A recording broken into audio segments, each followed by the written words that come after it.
What's up, people? Welcome back to Daily Red Devil for all of your latest Manchester United transfer news and talk. I hope everyone is doing well on this Sunday evening.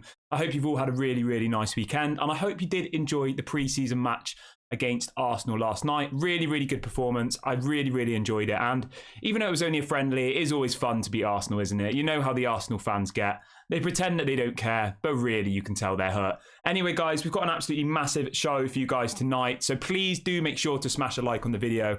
Please do subscribe to the channel if you're new. It's obviously completely free. It doesn't cost any money, so why would you not? On tonight's show, guys, we've got so much to get into. We're going to be talking about Alex Telles, Amrabat, Eric Bailly. We've got some information on a new centre-back that we're looking at. We're going to be talking about Fred, Rasmus Hojlund, Harry Maguire, Mainoo, Wan-Bissaka. Honestly, we've got so much to get into on today's shows, guys, tonight. So do get involved in the live chat. Do get your questions in and make sure you hit that like button and subscribe if you are new. So let's start off with some positivity. Let's start off with the part of the show which is leading on the Deadwood clearance sale. Now, I know a lot of you in the chat have been saying for weeks and weeks, we need to get people out of the club. We need to get, players gone. There's too much Deadwood. Kieran, when is Bailly going? When is Telles going? And I hear your cries, and today seems to be the day when we can bring you some positive news. So let's start with the obvious one, which you guys probably all know by this point. Alex Telles has officially left Manchester United to Al Nassr in Saudi Arabia. The deal is worth £6 million plus add-ons, believed to be as high as,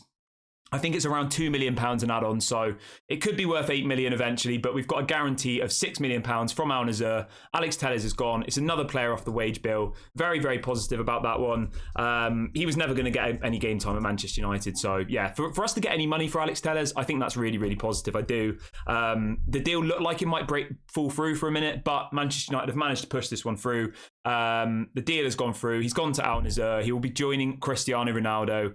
So yeah, I'm happy for him. I wish him all the best. Just a quick reminder, guys, he was on £5 million per year in wages. So we've just saved ourselves £5 million in wages, as well as getting an extra 6 in the bank. So really happy about that. Do let me know in the comment section. Do you think the Alex Telles sale is a good bit of business?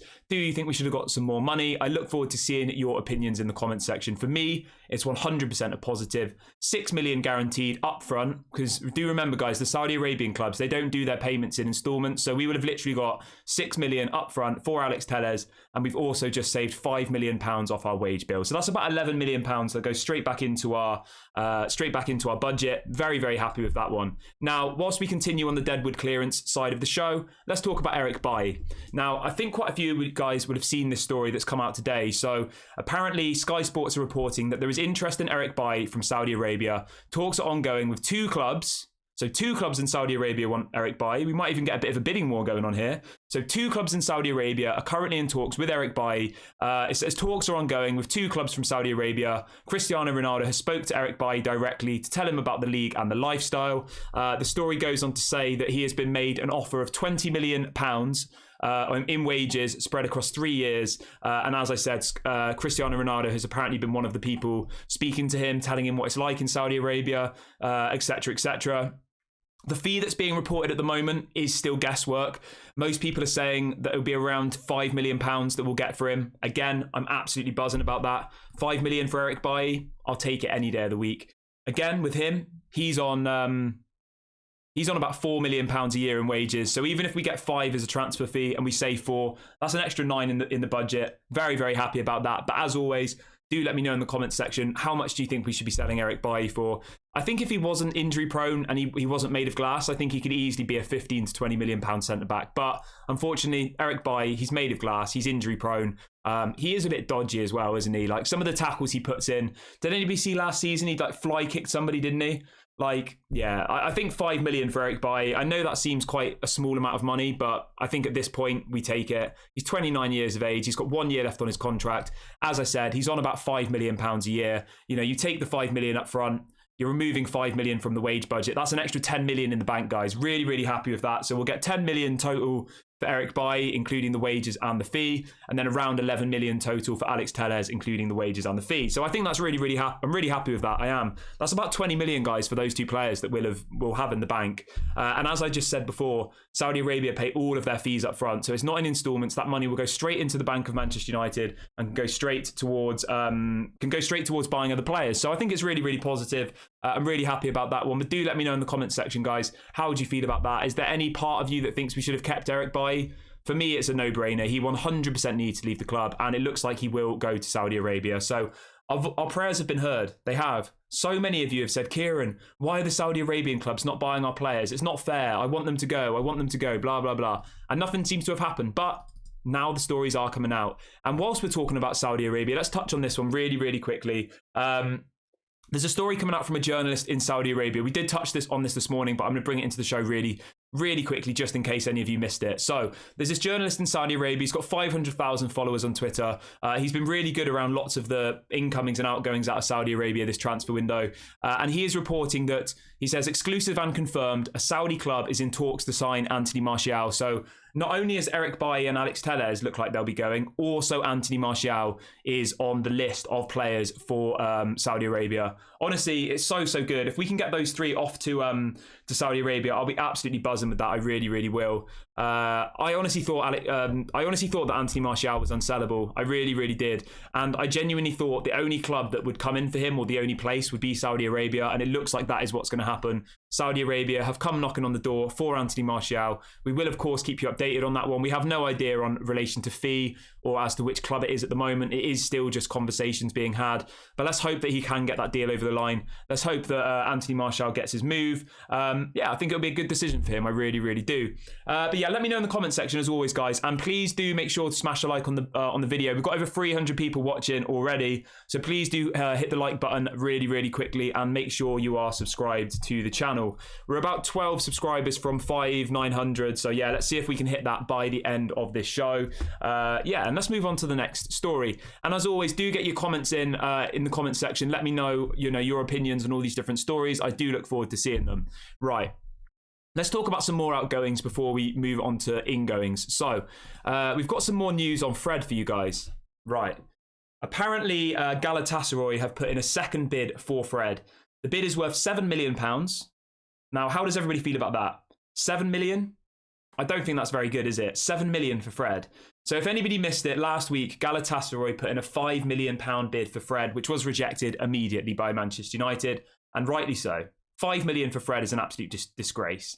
Okay? Galatasaray have now come back to the table and have put in a bid for 7 million. So we've had a 5 million bid and now a 7. Again, Manchester United are not willing to accept it from what I'm reading. Manchester United want £10.4 million for Fred. How does everybody think about that? 10.4 million for Fred. That's what Manchester United are asking for, reportedly. As I said, Galatasaray have put in a bid of 7. I still think 10.4 is a bit too low for me personally, but at this point, if it means we're going to bring in Amrabat, I would take it. The thing you've got to remember here with Fred, like many other players at Manchester United, is he's on a really big wage for someone of his quality. He's on £120,000 a week, which works out around £6.5 million a year, okay? So if you sell Fred now, you're saving £6.5 million a year in wages, and then you're also getting 10 million in fees. So that's about £16.5 million there. So if you add the 16.5 million for Fred, plus the 11 from Telles and the 10 from Eric Bailly, you've got to yourself about £40 million there.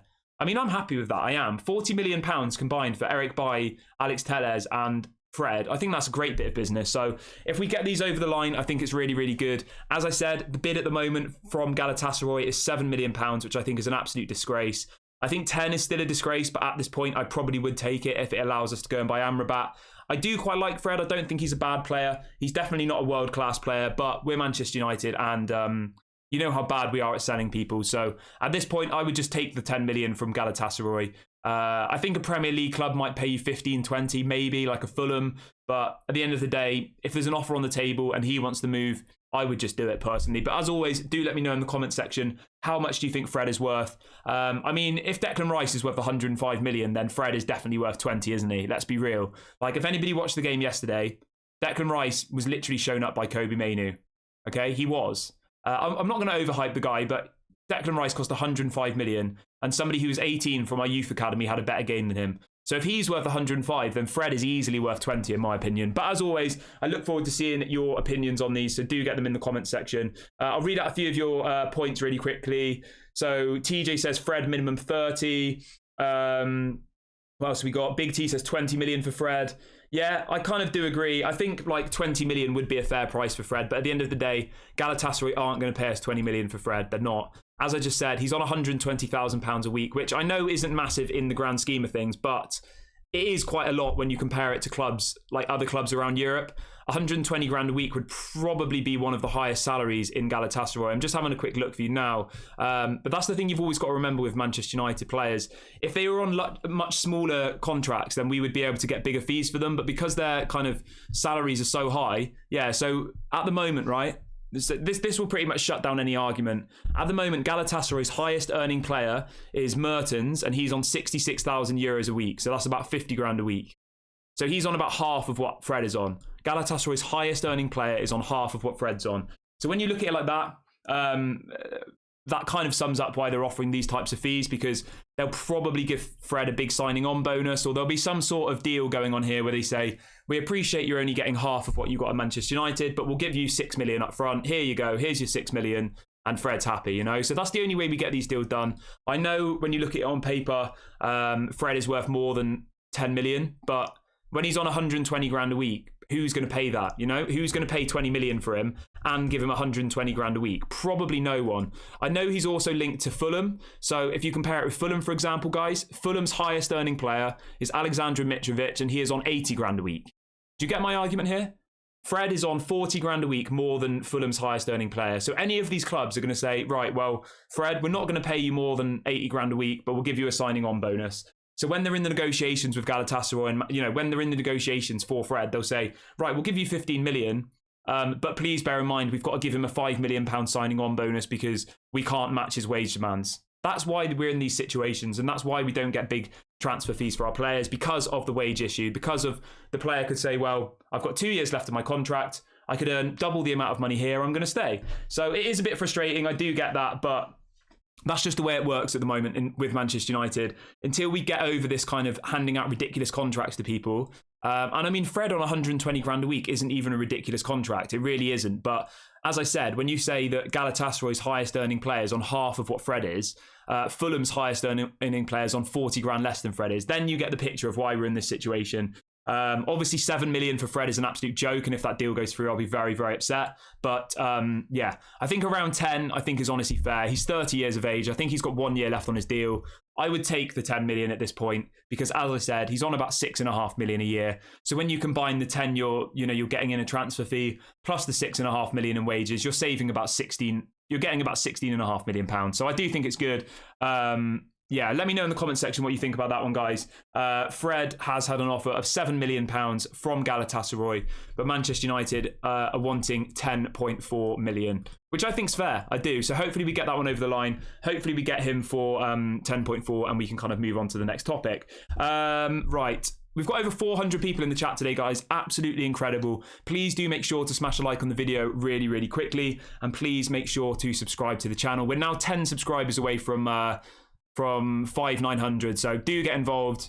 Really, really nice community here. We go live every single day, so do get involved if you are new. Right, let's move on to the next story. I think it's been quite a positive show so far. We've had obviously Fred looking like he's going. We've had Alex Telles who's obviously gone. Eric Bailly looks like he's going. It is really, really good. And as the title of the video shows, it's the Deadwood clearance sale. We are literally clearing the Deadwood, and I'm really, really happy about that.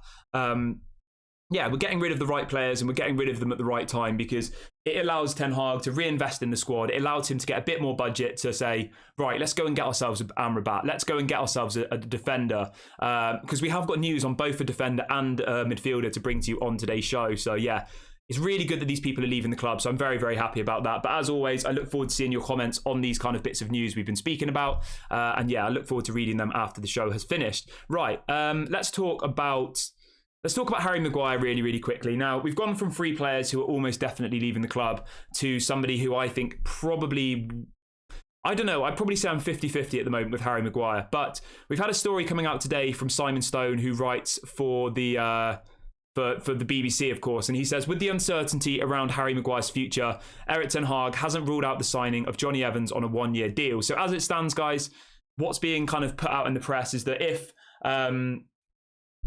what's he called? if Harry Maguire does go, then it looks like Johnny Evans will stay for one more season, which I do think is the right decision. I really, really do.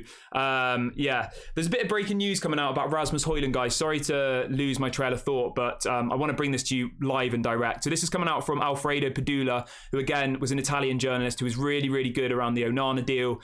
He is reporting that Rasmus Hojlund has asked his agents to give priority to Manchester United. This is a very important week ahead, waiting for the right bid. So, guys, the one thing I want to be very, very clear from all of the bits of information we're getting, all the bits of information we're seeing, Rasmus Hojlund wants Manchester United. It's his number one priority. He doesn't want PSG. He wants to come to Manchester United. He's a boyhood Manchester United fan, and he really, really does want to come to the club, which is, of course, very, very positive, because you want people who play for Manchester United who actually want to be at Manchester United, and he is somebody who is the spitting image of that. He wants to be here. He wants to play under Ten Hag. The thing you've got to remember as well is he has the same agent as Erik Ten Hag, so it's a very, very good deal in that sense. So yeah, let's hope that we get this one over the line this week. A bid is scheduled to be going in this week, apparently, for Rasmus Hojlund. So, of course, as soon as we get the exact finite details of that bid, we will go live. So make sure you subscribe and make sure you hit the notification bell. But from what we're seeing at the moment, it looks like it will be around 60 million euros plus add-ons. So 50 million pounds plus around 10 million pounds in add-ons. Again, let me know in the comment section how you feel about that one. Do you think that's too much money? Are you happy with that? Me personally, if we can get him for 50 million plus add-ons, I just go and do it at this point. I don't really care anymore. I can't be bothered to, start negotiating with Gonzalo Ramos or another player. If we can get him for 50 million, go and get the deal done and be over with it. So yeah, just touching on Rasmus Hojlund really, really quickly. Ben Jacobs is reporting in the last kind of hour or so saying that Manchester United are hoping 60 to 65 million euros is enough to secure Rasmus Hojlund. It's a big week ahead. Atalanta know they can't hold on, and they can't hold on for the 100 million they were originally asking for. So, as we spoke about on the channel many, many weeks ago, Atalanta originally wanted 100 million euros for Rasmus Hojlund, which was about 85 million pounds. Of course, that was absolutely ridiculous. There was no way on earth any club in world football was going to pay 85 million pounds for Rasmus Hojlund. They've obviously come back down to reality a little bit now, and they have realised that around 50 million is probably realistic. And there is some more news coming out from Fabrizio literally in the last couple of seconds, guys. So I'll read this one out to you right now. It is live. This is coming from Fabrizio Romano. He says, Manchester United are ahead in the race, ahead of PSG in the race to sign Rasmus Hojlund, as the club have already a contractual agreement with the player, which gives United the priority. The week ahead is important and sources are optimistic. So Fabrizio is reporting that Manchester United are optimistic, and this week looks like the week where a bid will go in. We are currently ahead of PSG. For anybody who is unaware, PSG are also in talks with Atalanta, with Rasmus Hojlund himself for the move. So there is a bit of a race to get him. There is. It's not just us. There is a bit of competition, but I am confident he will come.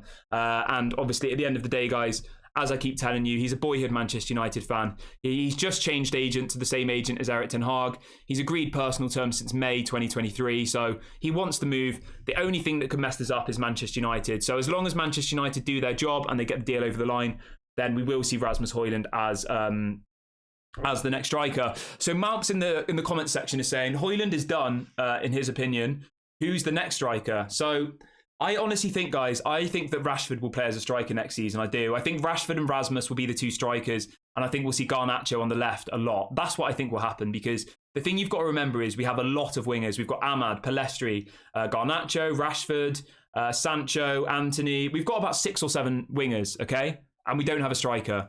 So if you've got this person called Rashford, right, who's a good striker, he's a good striker of the ball, and you have 6 or 7 wingers who are all competing for the same position, the logical thing here, guys, is to put Rashford as a striker. So I think next season we'll see Rashford and Rasmus Hojlund as the two strikers. I think Garnacho will play on the left, and I think Anthony will play on the right. And then you'll have a bit of a swap and change. Sancho will play on the right as well sometimes. Ahmad will play as well sometimes. I think that's what will happen more times than not. So, and I'm happy about that. I am. I think Rashford is the only striker is a worry for me. But if you have Rashford and you have Rasmus Hojlund, you have 2 options. I think that's really, really good. And as I keep saying, we've got 6 or 7 wingers. Rashford can play as a striker. I know some people don't like him as a striker, but I think he could work as a striker. So I don't think we will get another striker, to be completely honest with you. Me personally, I would go and get Taremi from Porto. He got about 30 goals in the Portuguese league last season. He'd be available for around 20 to 25 million pounds. That would be my choice as an easy to get option. Obviously, I would love to get Osimhen, Harry Kane, etc., etc. But you never know. As I just said, Alex Telles, Eric Bailly, and Fred, that's going to bring us in about 40 million pounds. If we get rid of a Maguire, a Donny, a Henderson, we could easily raise over 100 million pounds this transfer window. Easy. And then that completely blows open our options. You know, if we've got around 100 million pounds that we didn't think we could have, right? Answer me this, guys. If we do sell those three players, which are pretty much gone, Fred, Bailly, Telles, that's 40 million, right? Say we get 30 million for Henderson, that's 70 total. Say we get another 20 for Harry Maguire, that's 90. And say we get 15 for Donny, that's over 100 million. If I said to you now, we have over 100 million, what would you do with that? Okay? We're already getting Rasmus Hojlund, Onana and Mount, and we've got an extra 100 million in the budget. Answer me in the comments section, okay? So based on the predicted outgoings that look like they're definitely going to leave, we have about 100 million pounds extra to spend. Who would you get with that 100 million? Me personally, I'd get Amrabat, who we will talk about in a minute. We have got some news on how much Amrabat will cost, so we will talk about that in a minute. I'd get Amrabat and I'd get another striker. I'd probably go Amrabat and who else would I get? I'd probably try and get Mohamed Kudus from Ajax personally, or I would try and get Kolo Muani. Those would be my two options. Probably Kolo Muani is the number one option. Yeah, but we'll keep an eye on that. Obviously, Taremi isn't somebody that I desperately want, but he's probably the bottom of my option list. But as I said, he's worth about 20 million, so it'd be a relatively easy deal to do. There is obviously the potential that they go in for Harry Kane at that point. You know, if they've just made 100 million pounds that they have in the bank, and they also have Sancho, who's of interest to Tottenham, who we will talk about in a minute. Do Manchester United go knocking on Tottenham's door and say, we've got 100 million pounds and we've got Sancho, let's do a deal, you know, here's 40 and Sancho. You just never know in football, do you? So I am feeling quite confident in that sense. It does look like people are leaving the club, and it does look like we will raise some more funds. Right, we've got 500 people in the chat today, guys. Absolutely incredible for a Sunday evening. Please do make sure to smash a like on the video, and please do make sure to subscribe to the channel. We're now 4 subscribers away from 5,900, so let's see if we can hit that in the next few minutes, guys. That would be really, really good. And I will read out some of your questions in the second half of the show in about 10 minutes time. So do get your questions in, put the letter Q in front of your message, and I will come back and read them out. And as well, guys, if anybody wants to join the members club, it's about £2 a month, I think. You get a badge next to your name, you get exclusive content, etc., etc., and it really helps support the channel. So if you are in a position to join the members club, please do hit the $sign or follow the link in the live chat. Yeah. As I said, I wouldn't be surprised if Harry Kane does become an option further into the market. As we've just gone through there, guys, we can easily raise around £100 million in player sales very, very easily off people like Donny, Dean Henderson, Bailly, Telles, and who was the other one? Fred. That's £100 million there. It is. You know, if you consider the fee and the wages. So, yeah, let's keep an eye on that one. We will keep you updated. And let's talk about Sofyan Amrabat. If anybody missed the video we did yesterday, we did a deep dive into Amrabat. So once this video is finished, if you didn't see that one, go and check out our video about Amrabat. It's on the video section on our channel. So Fabrizio Romano is reporting the following on Amrabat. Let's bring this to you on really, really quickly. Fabrizio says, Manchester United are convinced that Fred will leave the club. As we just spoke about, Galatasaray have just put in a bid, so that all kind of adds up. Fabrizio goes on to say that that will be an important first step, and then they can focus on Sofyan Amrabat. So Fabrizio has all but confirmed that as soon as Fred leaves the club, which Manchester United believe will happen, they then will focus on Sofyan Amrabat. So Sofyan Amrabat seems to be the number one target. Obviously, he's played under Erik ten Hag before. He would be a great addition to the squad. Obviously, he could play in Casemiro's role, or if you're playing against a really tough opponent away from home, you could have both of those people start in the game. And I think a midfield of Amrabat and Casemiro, you know, when you're away at the Etihad, I think that would be very, very solid. So I am quite excited about that one.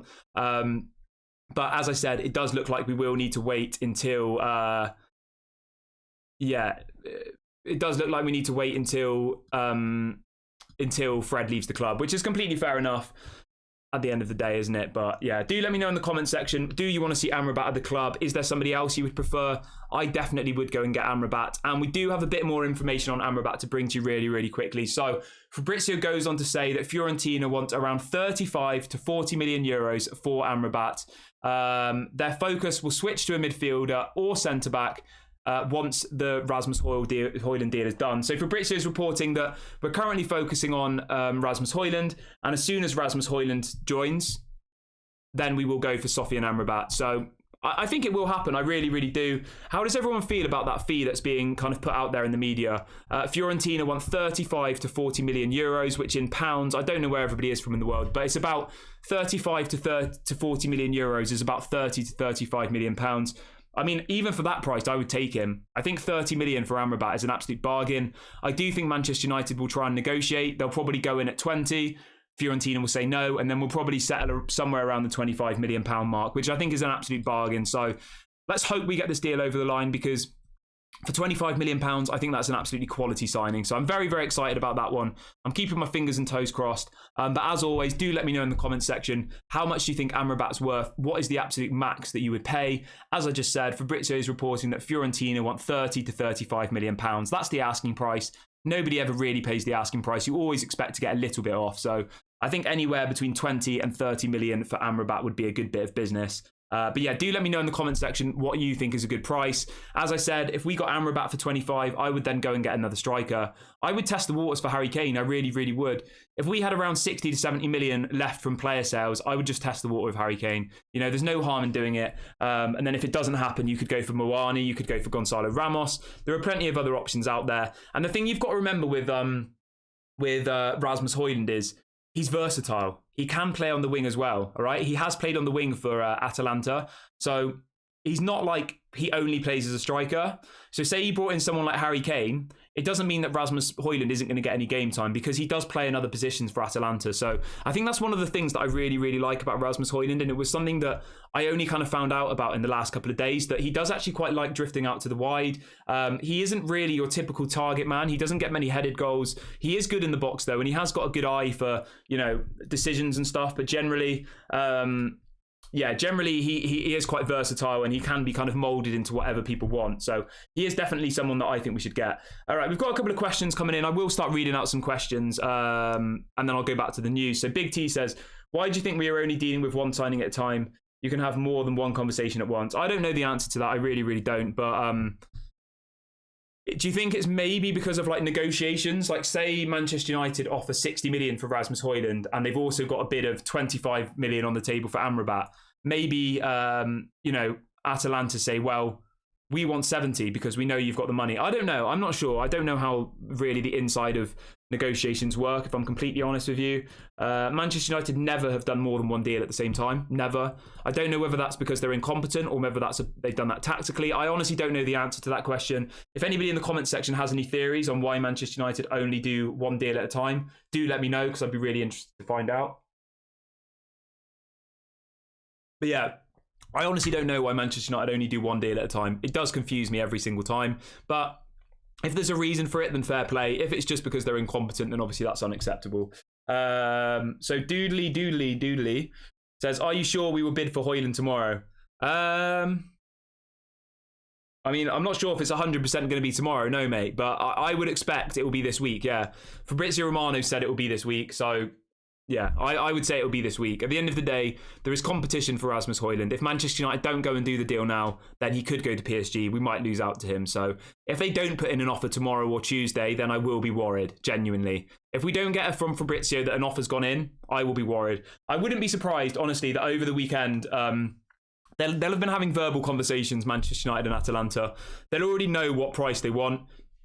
They usually don't put in an official bid until there's a loose agreement on the fee. So I think we will expect to get that in the next couple of days. I really, really do. Yeah, some people saying, yeah, they're incompetent. So Lumen says, Kieran, what's the difference in playing style between Declan Rice and Amrabat?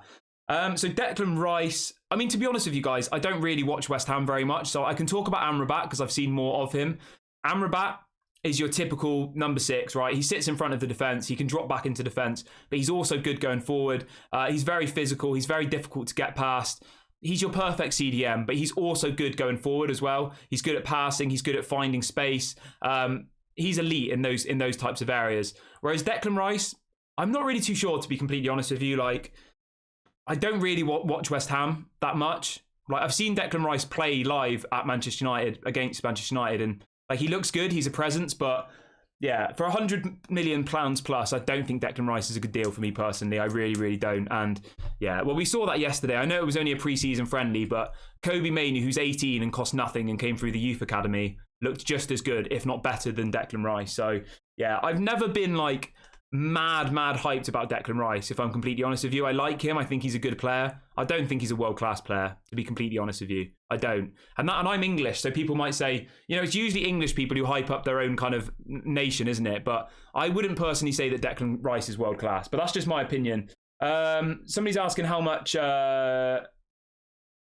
Charlie Savage was sold for. I don't know, to be honest with you, mate. It hasn't been put out, but as soon as we do find out, I will let you know. My guess is probably less than £1 million for Charlie Savage, if I'm completely honest. But yeah, I honestly don't know the answer to that one, unfortunately. Right, I'm going to go back to the news, but I will come back to your questions in a little bit. We've got 500 people watching today, guys. Absolutely incredible. Please do smash a like on the video really, really quick, and please do subscribe to the channel. We've hit 5,900. That's absolutely amazing. Let's see if we can hit 6,000 by the end of the video. Why not, guys? We're about 95 away, so let's see if we can hit 6,000 subscribers by the end of this video today. That would be a massive achievement for this community. And I will go back to the news, and I will come back to your questions in a bit, so do get your questions in, and I will come back to that shortly. Right, let's move on to the next story. Let's talk about the centre-back position. This is one that obviously a lot of people are getting really, really interested in. Now, this is one that didn't really make any sense to me, and I'm a bit confused about, but there's a story coming out this afternoon from a French journalist saying that Ten Hag would like to sign Axel Disasi from Monaco for the right-back position. But Monaco's fee is currently too high. However, Manchester United are staying on alert for the player in case Diogo Dalot decides to leave. Now, at the moment, guys, Diogo Dalot hasn't signed a new contract, so this is still a possibility. We were hearing that Diogo Dalot was on the brink of signing a new contract, but at the moment, that hasn't happened. Diogo Dalot has not signed a new contract. I don't know why that is. I don't know whether it's just taking time. I don't know whether he's considering his options. I honestly do not know the answer to that question at this moment in time, to be completely honest. But the story that's come out today is saying that Ten Hag's #1 target is Axel Disasi, who I thought was a centre-back. I didn't think he could play at right-back. But this story that's come out today is saying that that Ten Hag thinks he can play him as a right-back, which sounds a bit weird, to be completely honest with you. If anybody in the chat has ever seen this Disasi guy play before, do let me know. I always thought he was a centre-back. I didn't think he can play right-back, but maybe I am wrong. Yeah, I think he's a good player, but I don't think he's world-class. I wouldn't personally, I wouldn't personally bother if it's up to me. But yeah, do let me know in the chat whether you've seen Axel Disasi, whether you think he's a good player. For me personally, I would go and get the guy from Benfica. I think his name's Antonio Silva. If anybody's not seen him, go and check him out. He's 19 years of age, Portuguese centre-back who plays for Benfica. He looks absolutely quality, guys. Honestly, this Antonio Silva guy is going to go on to be an absolute world beater. So I would go and get him. I think he'd be quite expensive, but yeah, I'm happy with Wan-Bissaka. I really, really am, and I'm happy with Diogo Dalot, but Diogo Dalot hasn't signed a new contract, so there is a bit of uncertainty about what's going to happen with him. We do have some news on Aaron Wan-Bissaka, actually, which I really wanted to bring to you. What does everyone think about Wan-Bissaka? Let me know in the comments section. Me, personally, I really like Wan-Bissaka. I think he's a good player. I think he works hard. I think he doesn't ever kick up a fuss, it seems. He always gives 100%. He's an elite defender. I'd say he's one of the best right backs in the world defensively. He does need to improve going forward, but overall, I really, really do like Wan-Bissaka. Now, there's a story that's come out this afternoon saying that Manchester United are ready to trigger the 1-year extension option on Wan-Bissaka's contract.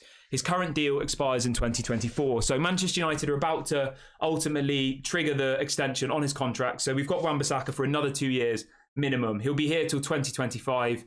Again, I really, really like the player. I wouldn't get rid of him. I think he's a good right back. I wouldn't say he's world class, but I do think he's a decent right back. And I am happy that he'll be staying at the club because he worked so hard this season for us. He really, really did. Everybody had pretty much written him off. Everybody said he was going to leave the club. Everybody said he wasn't good enough. He needed to be sold. And he came in and he did incredible. He really, really did. So hats off to Wan-Bissaka. He's earned his place in that team, and I'm glad that he's getting this kind of his contract extended on this, for one more year at least. But do let me know in the comment section, would you keep Wan-Bissaka? Do you think he should have been sold? Let me know. For me personally, it's a definite yes for me and Wan-Bissaka. So yeah. Jackie says, what's the story on Johnny Evans? So in relation to Johnny Evans, guys, if anybody's unaware of what happened, so Johnny Evans left Leicester as a free agent, okay? Johnny Evans' wife is one of the presenters on MUTV. Obviously, Johnny Evans has a long, rich history of Manchester United. He's won 3 Champions Leagues, Premier Leagues, whatever else, okay? Sorry, 3 Premier Leagues and a Champions League, not 3 Champions Leagues. Right. So Johnny Evans has a long, rich history with Manchester United. He's a free agent, and then when he becomes a free agent, Manchester United offered him to come and train with the team just to build up fitness and just until he found a new club. Right. The story then goes on to say that Erik ten Hag was really impressed with seeing Johnny Evans in training and agreed to give him a short-term contract, believed to be just for a couple of months. But now it looks like that they will give him a 1-year deal at Manchester United, which I think is the right decision. I do. I think Johnny Evans, as 5th choice centre-back, somebody who's literally won it all with Manchester United, he's played under the greatest manager of all time. I would 100% keep him. And if it means that we can then get rid of Harry Maguire, I think that's a great bit of business. But as always, do let me know in the comment section, would you keep Johnny Evans? I know he isn't a Kim Min-jae. I know he isn't this Antonio Silva guy that I've just mentioned, but he costs us nothing. He's a free agent. Him as a 5th choice centre-back, I will take any day of the week. Hold on. Sorry, my partner's just messaged me about food. She's asking me what I want for food, so I do apologise for that. Hold on, let me just reply to her. Right, anyway, let's move on. I will read out some of your questions again as well, guys, in the next kind of 10 or so minutes. Yeah, I mean, at the end of the day, I trust Erik ten Hag fully. If he thinks that Johnny Evans is good enough to be the 5th choice centre-back, then I trust him, and I think we should get him. If he doesn't, then obviously get rid of him. That's the black and white of it for me. Yeah, I trust Erik ten Hag 100%. I think he's done everything right so far. There's nothing he's done which I don't think has been right. So yeah, for me, I would keep him. Right, let's move on to the next story really, really quickly. So there's a story coming out from 2 different journalists in the UK today saying that Manchester United are willing to listen to... Manchester United are willing to listen to offers for Jadon Sancho. What does everybody think about that one? So Manchester United, this is coming out from The Telegraph and from BBC Sport, saying that Manchester United are willing to listen to offers for Jadon Sancho. I don't know about this one, guys. I really, really don't. I honestly think if we let go of Jadon Sancho now, we will regret it in the future. He's not had a great time so far, but he definitely is a good player. Yeah, but do let me know in the comment section. Yeah. Let me know in the comment section, would you keep Jadon Sancho at the club? Would you sell him? Let me know your reasons. Me personally, I'd keep him for one more season, see how he gets on. Hopefully he improves. Hopefully he gets better, and then he becomes a vital part of the squad. If he doesn't, you let him go and you kind of move on. That's all you can really do. Yes, but that would be my take on it. Let me know what you think in the comment section. Right, we've got an actual bit of positivity to bring you as well here. Everybody loves Kobbie Mainoo in this chat, me included. I think he's an absolutely quality player, and I really, really want to see Kobbie Mainoo get game time next season. Now, this is coming out from The Telegraph as well, saying that Manchester United have no intention to loan out Kobbie Mainoo. Erik ten Hag is keen to have him in the first team next season. How does everyone feel about that? What do you think would be the best thing for Ten Hag's development? Sorry, not for Ten Hag, for Kobbie Mainoo's development. Would you like him to stay? Would you like him to go? Let me know in the comment section. For me, I 100% want to see Kobbie Mainoo at Manchester United. I don't want to see him going out on loan. I want him to be kind of brought into the team. I want him to get game time. I want him to learn from Casemiro. So I think that is the right decision, and I am really, really happy that it does look like Kobbie Mainoo is not going to be loaned out. And rightly so. Rightly so. Yeah. That's my call on it, but do let me know what you think about Kobbie Mainoo. Would you keep him? Would you loan him out? Let me know your reasons in the comment section. And I will read out your questions as well, guys. So do get your questions in, and I will come back to that. We're 2 likes off our like target for the video, guys. So do make sure to smash a like on the video right now and subscribe to the channel. And I will then set up a new poll as soon as we hit the like target. So do go and hit the like button and subscribe if you haven't already. Big T says, do you think Amrabat coming in will reduce game time for Kobbie Mainoo? Yeah, I don't know. I don't know, to be honest. That's a good question. What does everyone else think about that? That's a really good question. Thank you for that question, Mr. T. So Mr. T asks, do you think Amrabat coming in will reduce game time for Kobbie Mainoo? I don't think so, to be completely honest with you, because the thing you have to remember, guys, is Fred's going to go, most likely. Donny will probably go. That's 2 players. So we're losing 2 players and we're bringing in 2 players. So I don't think he will. I think it will be kind of... I think it'll be fine. But yeah, let me know. Me personally, I don't think it will really matter to that. I think at the end of the day, Kobbie Mainoo's going to play in the second half of Premier League games if we're winning, and in games like League Cup, FA Cup. Like, that will be Kobbie Mainoo next season. He's not going to be playing every Champions League game. He's not going to be playing Arsenal. You know, he's going to be playing the, let's say, slightly easier... Sorry, my partner's literally... She knows I'm doing this. She knows I'm doing this stream, and she's asking me... Yeah, she's literally bothering me. Like, so annoying. She knows that I'm trying to do something. But anyway, I'll move on. Yeah, he definitely needs to be at the club. He needs to learn from Casemiro. That's what I would do with him anyway. And I don't honestly think that just because we bring in Amrabat, it will affect his game time. Because as I said, Amrabat is Fred's replacement. That's the black and white of it. Last year we had Sabitzer, who's gone. We had Fred, who looks like he's going to go, and we had Donny van der Beek, who looks like he's going to go as well. So I don't think it will affect his game time. I really, really don't. And I think that we need Amrabat. I wouldn't be happy with just Kobbie Mainoo having to be thrown in at the deep end at this point. He needs to be slowly brought into the team. He's only 18 years of age, guys. He's very, very young. He's still raw. He still needs to develop and all the rest of it. So I don't want to put too much.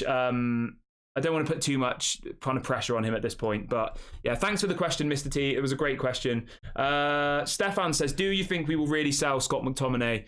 Great question. I don't think we will. I don't. I think Scott McTominay will probably stay at the club this summer. I think if a West Ham come in and offer 30 to 40 million pounds for Scott McTominay, then there is obviously a chance that it will. But yeah, I don't think so. But do let me know in the comment section, do you think McTominay will leave the club? I don't think so, guys. I think he should leave the club if he has any ambition, because he's not going to play next season. You know, I would put Kobbie Mainoo above Scott McTominay. I would rather play Kobbie Mainoo than Scott McTominay any day of the week. So when you've got an 18-year-old who's literally only just coming onto the scene now, who's, you know, preferred by the manager and by the fans, surely that's a big enough message for him to think, I should leave the club. But some people are weird like that. Manchester United's stance on it, as reported, is that he'll only leave the club if a big bid comes in. At the moment, no big bid has come in for him. If West Ham come knocking with 30, 40 million, I think he'll go. But whether that will happen or not, I don't know. That's right. So Big T says, Kobbie Mainoo is ready to start. He is the second young player I've seen with natural talent. Rooney was the other. Yeah, I completely agree with you. I really, really do. But I just don't want to put him under too much pressure, because you know what it's like at Manchester United. You can have that kind of breakthrough season, can't you, where people start talking about you and they're like, oh, this guy's so talented. And then the next season, if he doesn't perform, people will be like, oh, he's rubbish. He's not good enough, blah, blah, blah. And I just don't want him to have that pressure. I don't want it to be like another Elanga. Now, I'm not saying that Elanga is as good as Kobbie Mainoo, but Elanga could have turned out to be quite a good player. He just didn't get the development right. He was thrown in at the deep end. He had loads of game time, and then another manager comes in and he's just stuck on the bench, you know? I don't want that to happen to Kobbie Mainoo. I want him to be slowly brought into the team. I want him to learn from Casemiro. I want him to be not put under immediate pressure or expectation. I do think he's going to go on to be a special player, but it all depends on how we handle it. It all depends on how Erik ten Hag and his team manage the player, which I do think they'll do well, because Erik ten Hag has had a good record so far. You know, with Sancho, he did a good job, etc., etc. Yeah, somebody in the chat says we need Hojlund and Amrabat ASAP. I 100% agree with you guys. 100%. We need both of those players now. We need Hojlund and Amrabat right now. We really, really do. But yeah, let me know what you guys think. If there's anybody else that you think, yeah, somebody's saying Januzaj, that's another great option. Yeah, it really, really is. Right, I'm going to get a poll going. What position? So the question's going to be, what is your it's always difficult doing the polls when you're live. What position is your priority after Hojlund? Okay, so the question for this part of the show, guys, is what position is your priority for after we sign Rasmus Hojlund? We'll go midfielder, striker, defender. All right, there you go. I've just got the poll going. Let me know in the poll what your options are. So the question is, what position is your priority after Hojlund? Obviously, the wording of it, I was typing it whilst I'm live, and my brain's all over the place, but you get the general message. Yeah, let me know what your priorities are. So the options are striker, midfielder, defender. Obviously, if you think there's another one that I've missed, let me know in the live chat. But those are the three that I would say are the kind of most commonly thought of ones. Now, there's a story that I wanted to bring to you really, really quickly. We did speak about this yesterday, but I think we all agreed that it should go straight in the bin. So there's a bit more news about Goretzka. We spoke about Goretzka yesterday, and to be honest with you, I'd say 90% of people in the chat were pretty negative about Goretzka. They were like, I don't want him at Manchester United. I would rather Kobe Mainoo plays, which I do agree with. I don't really rate Goretzka, to be completely honest with you. So there's more news on the Goretzka story coming out from a source in Germany saying Manchester United have inquired about Goretzka 2 years ago. So Manchester United inquired 2 years ago. The story goes on to say that their interest is long, but there are no offers or talks at the moment. Goretzka wants to stay at Bayern Munich. So it doesn't look like there's any credibility in this Goretzka story. He's probably trying to get a new contract. He probably doesn't actually want to come to Manchester United, and Manchester United aren't even interested in him. It was 2 years ago. You know what it's like in the transfer window. Every player under the sun gets linked to Manchester United, and as soon as I saw Goretzka linked to Manchester United, I just thought, no. Right, we've got some breaking news coming in literally in the last 5 minutes, guys. This is from Fabrizio Romano. I'm bringing you this live right now, so do make sure to smash a like and do subscribe. And let's jump into this story. This is coming from Fabrizio Romano on Rasmus Hojlund. Fabrizio says, I understand Manchester United are now set to submit their first official bid for Rasmus Hojlund. Do you want me to repeat that, guys? Fabrizio says, I understand Manchester United are now set to submit their first official bid for Rasmus Hojlund. He says PSG keep speaking on the player side. Manchester United are set to bid. They want to avoid any hijack. Manchester United have already agreed personal terms. The player is prioritising Manchester United. So very, very positive, guys. As we've been saying on the show for some time, it does look like this bid for Rasmus Hojlund is imminent, and Fabrizio has all but confirmed that. The bid for Rasmus Hojlund is going in. Again, we don't know the exact kind of finite bits of the detail yet, but yeah, I am really excited about this one, and let's just hope it happens this week, because if we get him signed this week, guys, we could have him back for when we return from America. We're back from America, I believe, on Sunday this week. So literally a week today, the Manchester United fly back to England. So he could be at Carrington training with the rest of the team like a week from now. That's absolutely mental, isn't it? And we've still got 2 pre-season matches, I believe. Yeah, we've got 2 pre-season matches once we're back in the UK. So as long as we get him over the line in the next week, he can be involved in those 2 pre-season matches, and that will tee us up nicely into the season. So this week is absolutely essential for transfers, guys. We need to get Amrabat in. We need to get Hojlund in this week. Otherwise, they're probably not going to feature in either of those pre-season matches, and then they're not going to be ready for the Premier League to start. So very, very positive. Yeah, as I said, Fabrizio has just said that the bid's about to go in. They want to beat PSG, who are also in the race, which is really, really positive. Very, very happy about this one. And I am expecting to get the Here We Go this week, I think, guys. I think we will get it in the next couple of days. But do let me know in the comment section, when do you think the Rasmus Hojlund Here We Go will come?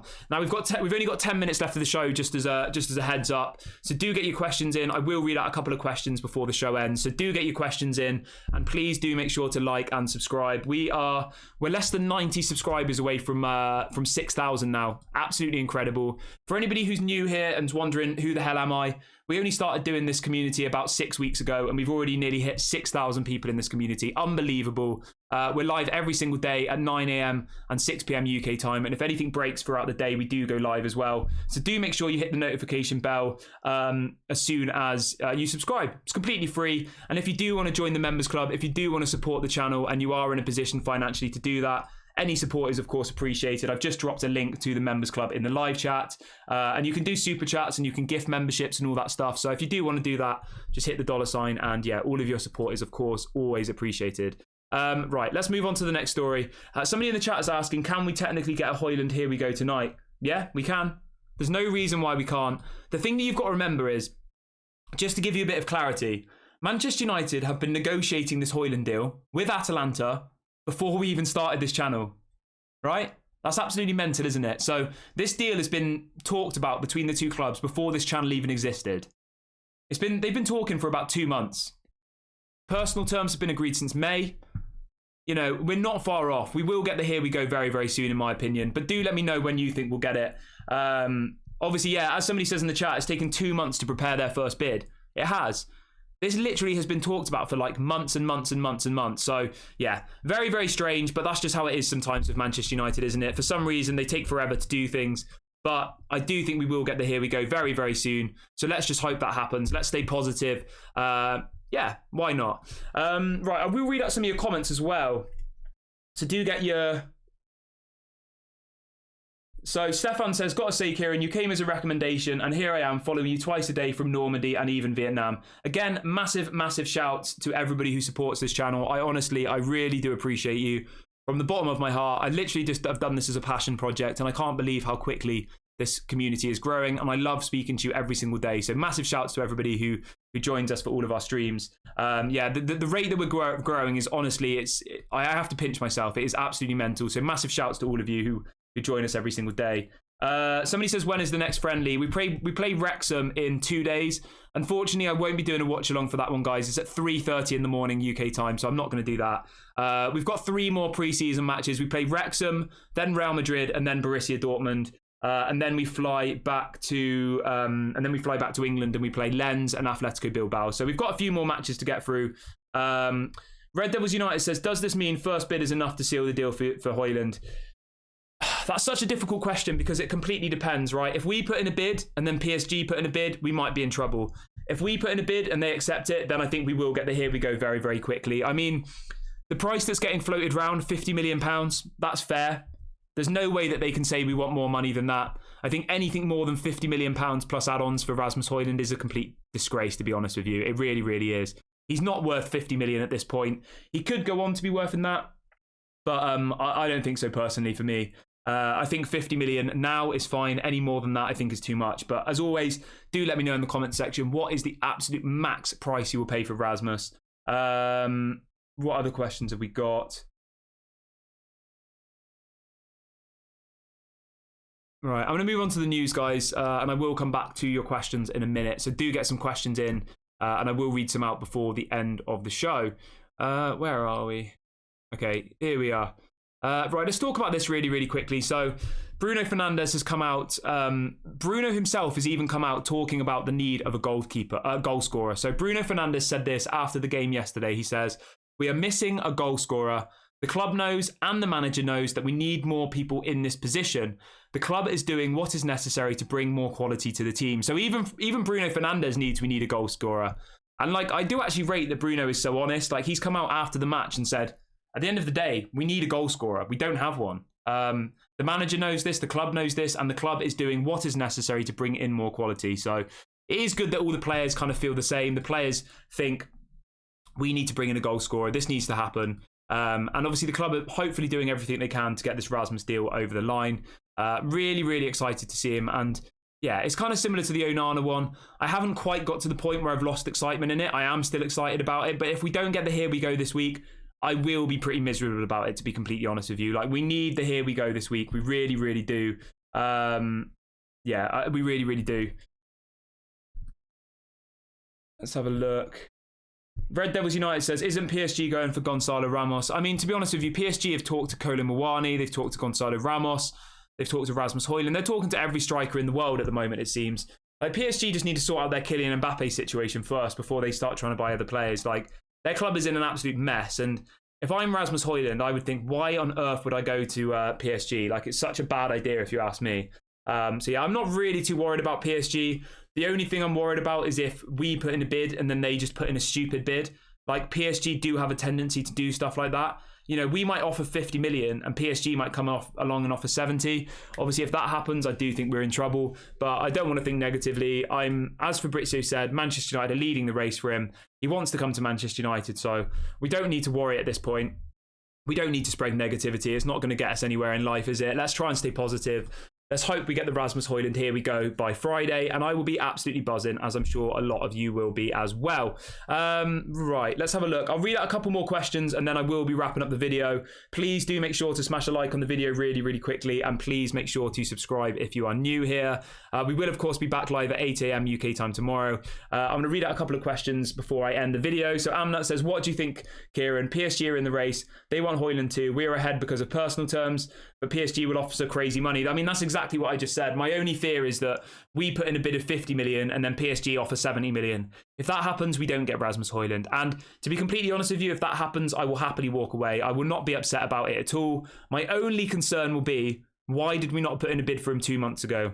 As I said, the Rasmus Hojlund deal has been ongoing for longer than this channel even existed. The negotiation started 8-9 weeks ago, right? So if we lose out to PSG because they offer stupid money, then fine, we walk away. But the only people you can blame there is Manchester United. They should have got this deal done 8 weeks ago. They should have.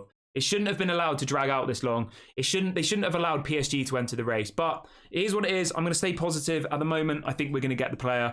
So I'm not going to start getting kind of worried about it at this point. Irvin says, how many subscribers do you aim for to achieve before the season starts? That's a great question. Let me ask that back to the chat. If anybody guesses correctly, put it in the comments section. So don't do it in the live chat. Wait until the video goes live, all right? So as soon as the video goes live, post in the comments section how many subscribers you think we'll have by the time the season starts, okay? And whoever gets the closest answer, I'll give some sort of prize. I don't know what yet, but I'll give some sort of prize out. So as soon as the video ends, jump in the comments section on the published video and write, I think that this channel will have, and then the amount of subscribers you think it will have. I'm going to be completely transparent with you guys, all right? I don't really set goals and stuff in life. I'm quite a down-to-earth person. I'm very driven, but I'm not somebody who's like measures success. I don't think in 5 years I need to be here or blah, blah, blah. But my target for the end of the year, right, when I started this channel, was to hit 10K. And I think we'll hit 10K way before that, to be completely honest with you. I do. So we're well ahead of schedule. We are. I'll be completely honest with you as well. My target for the amount of viewers on a stream by the end of this year was 500 people. We get that every single stream now. Honestly, I can't believe it. We had 750 people watching at 8 a.m. this morning. So again, massive shouts to everybody. I'm completely blown away by the support. I really am. But yeah, do let me know in the comments section once the video ends how many subscribers you think we'll have by the time the season starts. That's a really good question. My guess would be, I think we'll be on like 8.5K by the time the season starts. But yeah, do let me know in the comment section, and whoever gets the closest will get some sort of prize. I don't know what yet. Yeah, as Joshua says, don't say it now. Wait until the video's published. So as soon as the video publishes in a minute, when I end the stream, click on the video and get in the comments and let me know how many subscribers we will be on, and whoever wins will get some sort of prize. Right. I think this is a good place to wrap up the video, guys. It is a great place. Amazing stream. Lumen says, Kieran, do you have anger issues? I literally am the complete opposite. I'm the most chilled out, down-to-earth person. I've never been in a fight in my life. I don't like confrontation. So yeah, I don't have anger issues. Yeah, I don't whatsoever, to be completely honest with you. So yeah, but thanks for that question. It's a bit of a strange question, but I'll happily answer it. I do not have anger issues, no. Right, I'm going to wrap the video up here, guys. I will be back at 8 a.m. UK time tomorrow. If we do get the Rasmus Hojlund here we go, of course we will go live. So do make sure you subscribe. Do make sure you hit the notification bell. And make sure you hit the like button on the way out if you haven't already. As I said, once the video is published, get in the comment section. Let me know how many subscribers you think we'll have by the time the season starts. And whoever gets the closest will win some sort of prize, which I haven't decided yet. Again, amazing stream this evening. Really good. Thanks to everyone who's watched. I'll catch you guys later. Lots of love. Peace out.